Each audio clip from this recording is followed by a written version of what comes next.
সবাই যদি তোমাকে বলে বাবা মা কিছু বললে সহ্য করো, তুমি মনে রেখো সহ্য করার একটা সীমা আছে।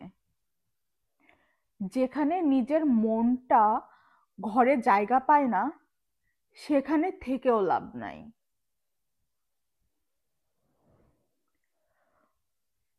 তুমি কারো সম্পত্তি নও, তুমি একজন রক্ত মাংসে গড়া পূর্ণ মানুষ। নিজের মতো করে বাঁচার অধিকার তোমারও আছে। The bad time and the harsh word haven't broken me.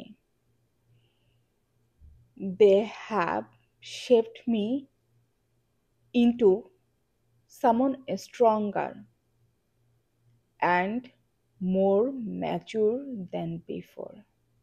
একজন ভালো হাজবেন্ড সে নয় যে তার ওয়াইফকে নিয়ন্ত্রণ করে, বরং একজন ভালো হাজবেন্ড সেই যে তার ওয়াইফকে সম্মান করে, স্বপ্নে, সিদ্ধান্তে এবং জীবনের প্রতিটা পদক্ষেপে।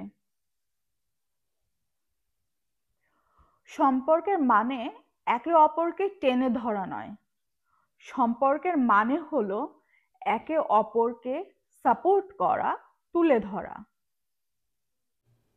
A love that takes away your confidence, that can never be a true love. আসল পরিবর্তন তখনই আসে যখন আমরা অন্যের দিকে আঙ্গুল তোলার আগে নিজের দিকে তাকাই। সবাই পাশে থাকার কথা বলে, কিন্তু সত্যিকারের মানুষ সেই যে তোমার শত বিপদে তোমার সাথে ছায়ার মতো সঙ্গ দেয়।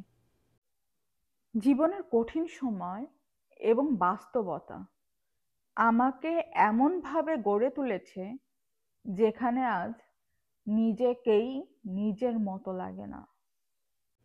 প্রত্যাখ্যান মানে তুমি ব্যর্থ নাও, তুমি অন্য কিছুর জন্য তৈরি।